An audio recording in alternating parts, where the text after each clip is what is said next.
Emma lived in a quiet suburban neighborhood. The streets were lined with identical houses and trimmed hedges. It was the kind of place where nothing exciting ever happened. But that changed when the break-ins began. Emma said, "It's strange, isn't it? Why here?" Her friend Sarah said, "It's probably just random." But Emma couldn't shake the feeling that something was wrong. One night, Emma sat alone in her living room. The sound of the ticking clock filled the silence. She said, "It's too quiet tonight." Suddenly, there was a soft knock at the back door. Emma froze, her heart pounding in her chest. She whispered, "Who's there?" The knock came again, louder this time. Emma grabbed a knife from the kitchen. She said, "Stay calm, Emma. It's probably nothing." Slowly, she approached the door. The porch light flickered, casting eerie shadows. When she opened the door, no one was there. She stepped outside, looking around. The wind rustled the trees, making her shiver. She said, "Hello? Is someone out there?" No answer came, only the sound of leaves crunching underfoot. Emma turned to go back inside. But then she saw it, a figure standing in the shadows. It wore a mask that looked just like her face. Emma gasped, "What the hell?"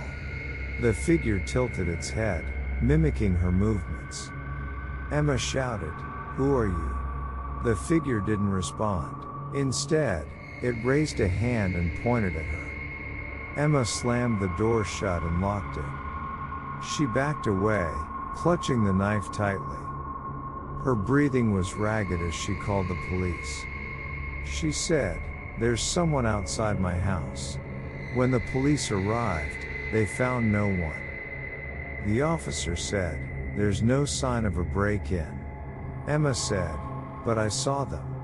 They were wearing a mask, my face." The officer exchanged a glance with his partner. That night, Emma couldn't sleep. Every creak and groan of the house made her jump. Around midnight, she heard it again, the knock at the back door. Emma whispered, "Not again."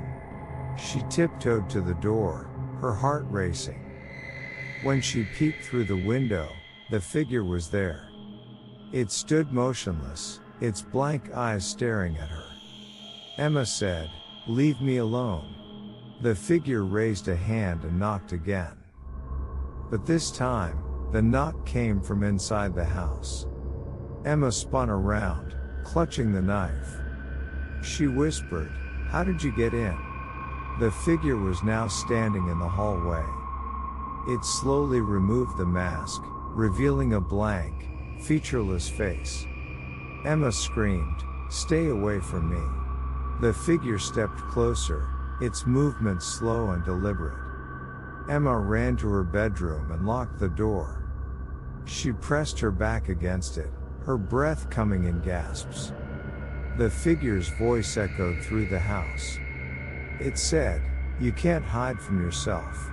The lights flickered, plunging the room into darkness. Emma fumbled for her phone, but it was dead. She said, "This isn't real. This can't be real." The sound of footsteps grew louder, heading toward her room. The doorknob rattled, then stopped. Emma held her breath, clutching the knife. A voice whispered from the other side, "Emma, open the door." She said, "You're not me. You're not real." The door creaked open on its own. The figure stood there, its blank face now smiling. It said, "I've always been with you."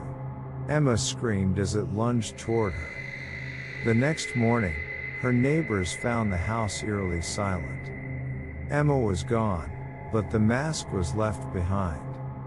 It sat on her kitchen table, staring at the empty room. And in the mirror, a faint reflection smiled. The neighborhood would never feel safe again.